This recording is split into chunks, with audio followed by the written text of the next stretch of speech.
Tunamshukuru Mwenyezi Mungu, leo tunaianza safari yetu ya kutoka hapa Dar es Salaam kuelekea Singida kwa kupitia Dodoma kwenda kwenye mchezo wetu dhidi ya Singida United. Tunataraji kuweka kambi ya siku moja pale Dodoma, na baada hapo siku ya kesho Jumanne, Mungu akijalia, itakuwa ni safari ya asubuhi kuelekea moja kwa moja Singida.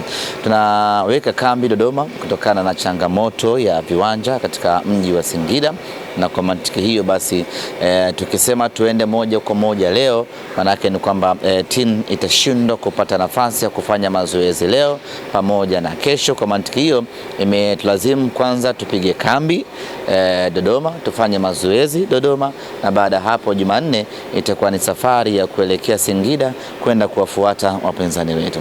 Tunakwenda kucheza moja kati ya michezo migumu sana katika ligi kuu ya NBC.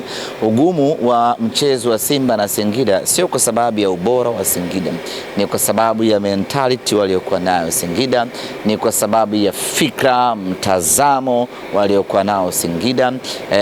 Singida wao kazi yao kubwa sana ni kuhakikisha kwamba wanaiharibia Simba na kutengeneza furaha kwa timu nyingine. Kwa hiyo hii ni mechi ambayo Singida wanajiandaa nayo mwaka mzima. Hii ni mechi ambayo Singida wanaisubiri mwaka mzima. Hii ni mechi ambayo Singida wanashauku nayo kuliko mechi 28 za ligi kuu ya NBC. Yaani Singida wao, muundo wao wa kiutekelezaji ni maalum kwa ajili ya Simba Sports Club. Muundo wao wa kucheza ni kwa ajili ya Simba Sports. Kwa hiyo mechi hii kwao ni mechi muhimu, na kwa mantiki hiyo inatengeneza pressure kubwa, inatengeneza ugumu, lakini yote kwa yote sisi tumejiandaa na tunajiandaa kwenda kufanya vizuri katika mchezo huu. Haitakuwa rahisi kwa sababu ya hiki ambacho nimekieleza kutoka kwa Singida, lakini haitakuwa rahisi kwa sababu mechi yoyote ya ligi kuu ya NBC haiwezi kuwa nyepesi. Kwa hiyo tumefanya maandalizi ya kutosha. Mwalimu Steven Becker kwa mara ya kwanza anakwenda Singida akiwa na baadhi ya wachezaji ambao na wenyewe kwa mara ya kwanza wanakwenda Singida, lakini yote kwa yote itakuwa ni mechi ngumu, na sisi tuko tayari kwenda kuipambania Simba Sports Club.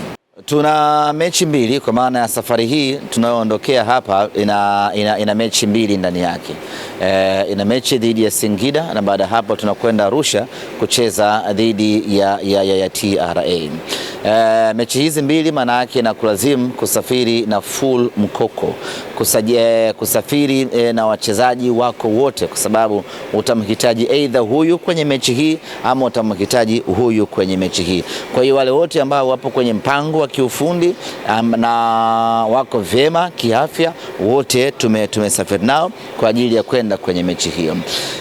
Mimi nitoe rai, mechi hii ni ngumu na mechi hii ni muhimu kwa timu zote mbili.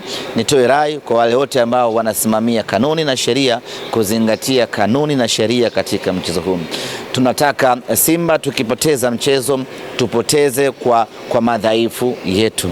Tunataka Simba tukipata sare tupate sare kwa madhaifu yetu. Asitokee mtu mwingine wa pembeni akaja kutusababishia sisi kupata sare. Asitokee mtu mwingine wa pembeni akaja akapelekea Simba tukafungwa. Tunataka sisi tuwajibike kwa makosa yetu, na tukishinda tushinde kwa ubora wetu. Nitoe rai sana kwa wale wote ambao wanahusika kwa namna moja ama nyingine kusimamia sheria hizi za mpira wa miguu, ili kila mmoja anufaike kwa ubora wake na anufaike kwa mujibu wa kanuni na sheria. Ni mechi kubwa, ni mechi yenye upinzani mkubwa, ni mechi yenye tension kubwa, ni mechi ambayo kila mmoja anahitaji kupata matokeo mazuri. Simba anahitaji kupata matokeo mazuri kwa ajili ya kuwafurahisha mashabiki wetu, lakini kuelekea kwenye mbio za ubingwa ambazo tumezikusudia. Na hata wapinzani wetu vile vile wanahitaji kupata ushindi kwa ajili ya kuwafurahisha watu wao ambao wamewatuma. Kwa hiyo lazima kila mmoja aende akapambane, na aende akapambane kwa mujibu wa kanuni, kwa mujibu wa sheria, na kila mmoja avune kile ambacho amekipanda. Tunasafiri na full mkoko. Waliobaki ni wale ambao wana changamoto za kiafya za hapa na pale, lakini wengine wote ambao wako timamu, wako sawa sawa, wote tumesafiri nao.